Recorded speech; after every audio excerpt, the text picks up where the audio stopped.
Já está no ar o programa Saldo Extra. A minha primeira palavra, seja muito bem-vindo e muito obrigado, porque você está conosco, nos acompanhando.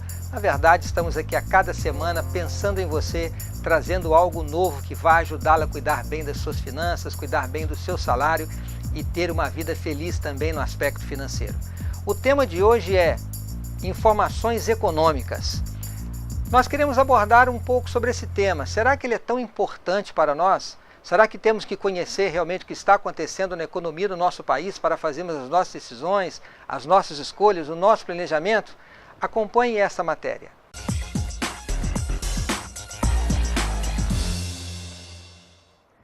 A prévia da inflação oficial medida pelo Índice Nacional de Preços ao Consumidor Amplo 15 desacelerou para 0,07% em julho, de 0,38% em junho. O resultado veio abaixo do esperado pelo mercado. No acumulado do ano, o IPCA 15 registra alta de 3,52% e em 12 meses alcança 6,40%.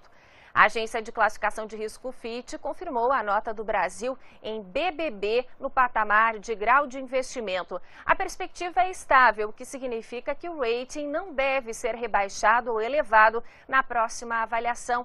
Em comunicado, a agência diz que o país vem realizando correções que ajudaram a restaurar a confiança na economia, mas alerta que a deterioração da política fiscal e das métricas de crédito externo estão no nível de tolerância para o rating atual.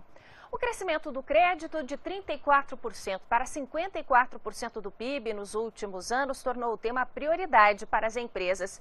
Como gerir os recursos, os riscos de inadimplência? E é sobre este assunto que eu converso agora com o Dorival Dourado, presidente da Boa Vista Serviços. Dorival, seja muito bem-vindo. Há uma preocupação das empresas com essa expansão do crédito? O que isso pode provocar? Sem dúvida nenhuma, né? Nós tivemos aí esse crescimento substancial na economia, 45 milhões de novos consumidores que não estavam habituados a se relacionar com crédito, e tudo isso provocou um processo de desbalanceamento no setor de crédito, gerando alta inadimplência, alto endividamento das famílias. O importante para as empresas é entender esse consumidor, saber sobre a vida desse consumidor, sobre os hábitos de pagamento e como conceder crédito de forma segura, sustentável. A gente vê aí o IPCA 15 desacelerando um pouquinho, 6,4% nos últimos 12 meses, mas a inflação está alta no Brasil. Inflação tem algum impacto sobre esse mercado de crédito e sobre a inadimplência do consumidor? Sem dúvida nenhuma, né? A inflação é um grande influenciador desse processo. E se a gente notar o índice de confiança do consumidor, ele já está cauteloso. Ou seja, tudo isso faz com que o consumidor seja muito mais refratário a buscar crédito no mercado. Ao mesmo tempo, pela inadimplência, as empresas também, embora líquidas, têm procurado ser muito mais criteriosas no processo de concessão. Tudo isso faz com que o mercado esteja estagnado. A gente volta a conversar já já. Vamos dar uma olhadinha como fecharam as bolsas da Ásia na sessão de hoje. A gente tem na tela essas informações. Bolsas da Ásia fecharam sem uma tendência definida. A queda para Tóquio, o índice Nikkei caiu quase 1,5%. Xangai também teve queda, mas o Hansen teve valorização. Seul com queda e Bombai com alta na sessão de hoje. E a agência de classificação de risco Moody's elevou de negativa para estável a perspectiva da nota de crédito dos Estados Unidos. O rating está em AAA, o mais alto da escala. Em nota, a agência cita a redução do déficit fiscal e a recuperação da economia norte-americana. Mas a cidade de Detroit solicitou proteção contra a falência no maior pedido de concordata municipal da história dos Estados Unidos. A cidade, que já foi o coração da indústria automotiva norte-americana, tem dívidas estimadas em 18 bilhões e meio de dólares. Na carta enviada à Justiça, o governador de Michigan diz que essa é a única alternativa razoável para resolver a situação de Detroit. Desde 1950, a cidade viu a população encolher de 1.800.000 para 700.000 habitantes. Em junho, o gestor de emergência da cidade já havia apresentado uma proposta de reestruturação da dívida aos credores. Mas a oferta encontrou resistência de 2 fundos de pensão que entraram com recursos na Justiça. Estamos no prédio da BMF Bovespa, em São Paulo. Estamos aqui exatamente no estúdio, onde é produzido o programa Band News Mercado. E estamos hoje com a companhia da apresentadora do programa, a Núria Saldanha. Ela é graduada em jornalismo, ela tem especialização em mercado de capitais, em informações econômico-financeiras, ela é uma economista e, portanto, entende muito desse assunto. E nós vamos aqui falar um pouquinho com a Núria, ela vai trazer algumas informações sobre esse tema de noticiário econômico. Núria, seja muito bem-vindo ao programa Saldo Extra, é um prazer ter você aqui conosco. Antes de falar, Núria, sobre a importância do seu trabalho como apresentadora de um programa de economia, eu queria que você falasse um pouquinho da sua carreira. O seu preparo e qual a importância de hoje uma pessoa que vai trabalhar na área de economia se preparar, qual é o caminho para chegar lá? Muito obrigada pelo convite. Bom, a minha formação é jornalismo e eu fiz o MBA, essa especialização em informações econômicas e mercado de capitais, que tem a ver com economia em geral e com o assunto de bolsa de valores, com renda variável. Eu fiz vários outros cursos aqui no Instituto Educacional da BMF Bovespa mesmo, o que é mercado de ações, o que são derivativos, vários outros cursos ligados à economia. Mas eu acho que o maior aprendizado como jornalista dessa área econômica é justamente nas entrevistas, quando a gente escolhe um especialista para falar daquele assunto e questiona ele sobre o dólar em alta ou sobre o que está acontecendo com a economia brasileira, e aos poucos, a cada entrevista, você vai agregando um conhecimento. Se aparece alguma coisa no noticiário econômico que não sabe ou que eu não sabia, eu ia buscar fontes para entender o que estava acontecendo ali, aquela palavra que eu desconhecia, entre outras coisas. Então eu fui buscando informações sobre economia por demanda. A cada nova palavra, a cada novo assunto que surgia à minha frente, eu buscava alguém que me explicasse o que era aquilo. E ao longo do tempo, isso, a gente vai agregando um leque de conhecimentos e vai entendendo um pouquinho melhor desse assunto que assusta tantas pessoas. Núria, a temática do programa Saldo Extra é educação financeira. Eu queria agora que você falasse um pouquinho sobre a importância do noticiário econômico para a educação financeira e para as decisões de um cidadão. Por que é tão importante a gente conhecer essas informações? Eu falava que muita gente foge, dos assuntos econômicos e dos números também, porque eles parecem tão distantes da gente, tão abstratos, mas na verdade, se a gente parar para observar o nosso dia a dia, tudo é economia. É o pãozinho que está mais caro, isso é economia, a inflação está subindo, a massa, as carnes estão aumentando, eu estou precisando pagar um salário mais alto para minha empregada doméstica, ou eu estou precisando pagar mais caro pela educação dos meus filhos. Tudo isso ligado ao nosso dia a dia, ao nosso cotidiano, está relacionado à economia. E a gente precisa, assim, ter atenção aos dados que são divulgados no noticiário. Se o Brasil está crescendo menos, o PIB brasileiro, que é a produção de todas as riquezas do país, mostra isso. E a gente tem que entender que se o PIB está crescendo menos, tem espaço menor para as empresas que atuam aqui no Brasil crescer. E se elas crescem menos, começam a ter problemas no faturamento, isso pode ocasionar demissões, pode ocasionar uma situação um pouco complicada para a economia brasileira. Então, tudo que está no noticiário econômico tem a ver com a vida da gente. A gente tem que buscar entender e fazer um uso adequado da informação. Nós vemos nos noticiários, Núria, esta sopa de letrinhas, Fala-se em Copom, fala-se em Selic, outros indicadores. O que, Núria, por exemplo, uma alteração na taxa Selic de 0,5%, de que forma isso pode afetar a minha vida como cidadão? Afeta bastante. A taxa Selic ela é a taxa básica de juros da economia brasileira. Ela corresponde ao custo do dinheiro para os bancos. Ela é referência no mercado interbancário, porque os bancos eles não têm o dinheiro, eles buscam emprestado. Ou com cidadãos, a gente empresta para os bancos quando a gente deposita na caderneta de poupança e eles pagam por isso, pagam os 6% lá em média no fim do ano, ou eles pegam dinheiro emprestado com outros bancos.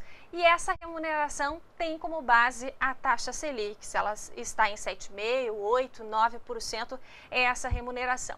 A taxa Selic também é referência para a remuneração dos títulos do Tesouro, que é o jeito que o país tem de se financiar. o Brasil ele busca dinheiro emitindo títulos da dívida. E quem quer ter uma poupancinha pode emprestar dinheiro para o Brasil comprando títulos do Tesouro e ao final do prazo de 1 ano, 10 anos, 30 anos, dependendo do que você contratar, você vai ter o retorno conforme a taxa Selic. Então, acho que a principal referência da taxa Selic é o custo do dinheiro para os bancos. Só que a gente sabe que se a gente entrar no cheque especial, se a gente parcelar uma compra no cartão de crédito, o juro que a gente paga é muito maior do que os 8%. É que os 8% correspondem ao custo do dinheiro para o banco, mas o banco cobra da gente para emprestar também. E essa diferença entre o custo do dinheiro para o banco e o custo do dinheiro para a gente se chama spread. É uma palavrinha que volta e meia aparece no jornal, no noticiário econômico. Essa diferença entre o que o banco cobra da gente e o que ele paga para tomar dinheiro emprestado. Então, se a taxa Selic sobe, meio ponto percentual, com certeza os bancos vão repassar para a gente muito mais esses juros lá no final do nosso empréstimo, quando a gente vai contratar algum crédito. Isso quer dizer que mesmo que eu não tenha um investimento que venha a ser remunerado pela taxa Selic, eu preciso ficar atento, porque certamente o custo do dinheiro para os financiamentos ele ficará mais caro. Agora, você falou um pouco sobre esse spread. Eu posso tomar uma taxa Selic como uma base de juros que eu vou pagar no mercado, ou seja, se eu vou obter um crédito e a oferta ou juros no financiamento é muito alto da taxa Selic, eu devo ficar atento e fugir dessas ofertas muito altas, correto, Núria? O juro vai sempre ser mais alto do que a taxa Selic nos empréstimos bancários, porque o banco, o serviço dele é esse, é de cobrar para emprestar dinheiro para fornecer crédito. Agora, o que eu posso fazer é comparar. Ver quanto custa esse empréstimo no banco A, no banco B, no banco C e fazer uma comparação mesmo. Quanto o juro que ele cobra por mês, quanto é o juro que cada um desses bancos cobra por mês, quanto que é o juro que ele vai me cobrar no final das parcelas que eu pagar. Ou uma simples continha, pegar a parcela mensal, é R$100, eu multiplico pelo prazo, pela quantidade de meses que eu vou pagar em cada um desses bancos e eu vou ter a ideia de quem está cobrando mais juros e de quem está cobrando menos juros. E é claro que eu vou escolher quem está cobrando menos, né? Agora, Núria, vamos falar um pouquinho sobre esse crédito, sobre esse financiamento. O Brasil é conhecido como o país das parcelas. É 50 aqui, é 20 aqui, é 100 acolá. E às vezes o brasileiro, ao tomar uma decisão sobre um financiamento, ele está às vezes mais preocupado com o valor da parcela, se cabe no bolso, do que o valor total, o montante do produto ou do serviço que ele está contratando.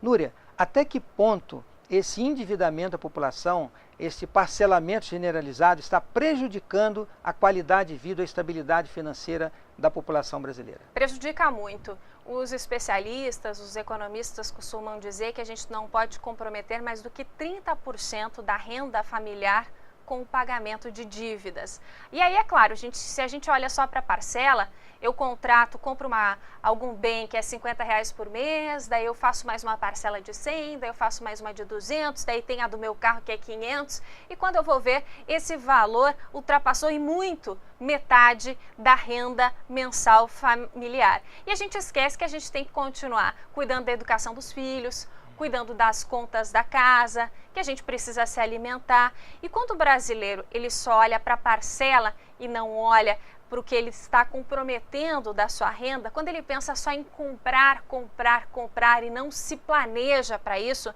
não faz um planejamento, um orçamento do que deve gastar, ele acaba entrando em dívidas. E a gente sabe que dívida, para pagar, a gente tem que fazer uma outra dívida e isso vira uma bola de neve. Muitos brasileiros acabam tendo a sua capacidade de comprar prejudicada e até mesmo entram em serviços de crédito aí, acabam tendo o nome negativado na praça por falta de pagamento, por não terem se planejado direito. Agora, Núria, nosso tema aqui é noticiário econômico, informações financeiras. Para o cidadão que está fazendo um planejamento, uma viagem, uma decisão de consumo, uma compra, o financiamento de um carro, quais as informações mais importantes que ele deve buscar no noticiário econômico?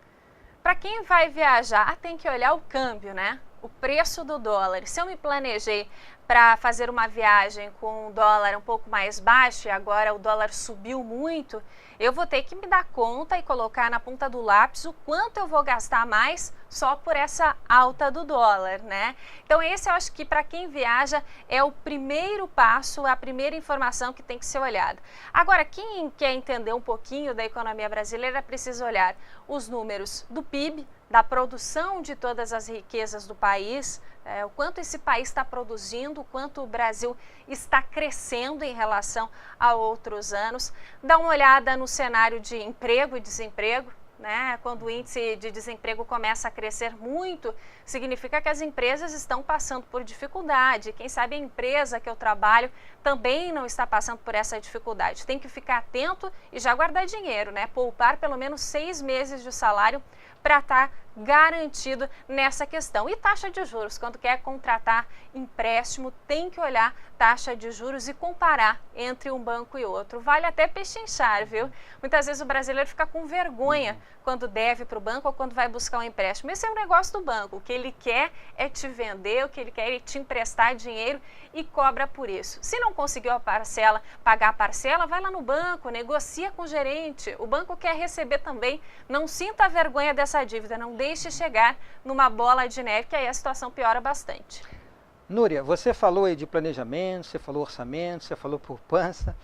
Como economista, como alguém que acompanha o mercado, que produz a matéria, que apresenta a matéria, quais os conselhos que você daria à população para aquela pessoa que quer viver com qualidade, com dignidade e com estabilidade? Poupança. Poupar de alguma forma.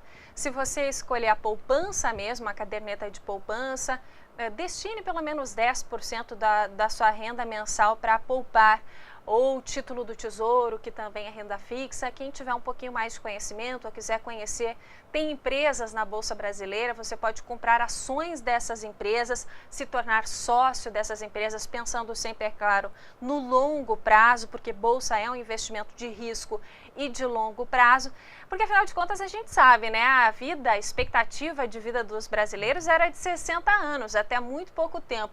Hoje a gente vive até os 70, 80, meu avô tem 90 anos. Então, se eu me aposento com 60 anos, o que vai ser da minha vida por esses próximos anos? A gente sabe que com a idade, também a aposentadoria, com a idade mais avançada, começam a surgir os problemas com o médico, o seguro-saúde fica mais caro, então eu tenho que estar planejado para isso. Vale fazer previdência privada, vale contribuir para o INSS, mas acima de tudo vale acumular patrimônio, fazer uma poupança para garantir um futuro mais tranquilo. Vamos falar um pouquinho mais sobre esse futuro tranquilo. Fale um pouquinho sobre previdência, porque devemos investir somente em previdência, eu devo investir em imóveis. Qual é o melhor investimento para quem está pensando na aposentadoria? Previdência? Imóveis, investir em títulos do governo, ações, o que você recomenda? Cada cidadão tem um perfil de investidor e cada cidadão tem um sonho e um projeto de vida. Isso tem que estar em primeiro lugar antes de decidir onde colocar o dinheiro. Se a pessoa é mais conservadora, prefere uma tranquilidade, é bom buscar a renda fixa. E aí vale título do Tesouro, previdência privada também, é um tipo de investimento, e vale a poupança, tem outras formas também de investir no mercado. Se a pessoa é um pouco mais agressiva, vale reservar uma parcelinha do dinheiro que pretende poupar e colocar em fundo imobiliário, em fundo de investimento ou até mesmo no mercado de ações. Mas o que é mais importante, não coloque o seu dinheiro no que você não conhece. Não coloque o seu dinheiro e não assine nenhum papel antes de ter certeza sobre tudo que está contratando. Sobre previdência privada tem uma coisa interessante. Elas têm taxa de administração, cada banco tem uma taxa de administração diferente e rendimentos diferentes, cada banco tem uma taxa diferente. Vale fazer pesquisa e buscar o banco que me oferece um retorno maior e um retorno melhor sobre o capital, sobre o dinheiro que eu estou depositando lá todo mês. A taxa de administração também é importante. Se o banco cobra muito, uma parte do meu dinheiro vai ser destinada a essa área de administração da minha previdência. Então, é bom buscar um banco que cobre uma taxa menor. Desconfie sempre do que está muito fora do mercado. Quem está pagando uma rentabilidade muito boa ou que está pagando uma taxa de administração muito fora do mercado, é sinal de alerta. Busque informações com pessoas que conhecem ou na imprensa mesmo. Tem vários sites que são ligados à economia, o UOL Economia, o G1. Busque informações e só coloque seu dinheiro no que você conhece. Para quem quer investir um pouquinho em aquelas modalidades que tem um risco, como ações, o correto, né, Núria, não é investir todo o capital que tem disponível. Deixe uma parte naquilo que tem uma maior liquidez, que talvez seja mais conservador, porque se houver uma variação muito grande, ele vai ter onde lançar mão para fazer frente às suas necessidades. Seria este um bom caminho, né, Núria?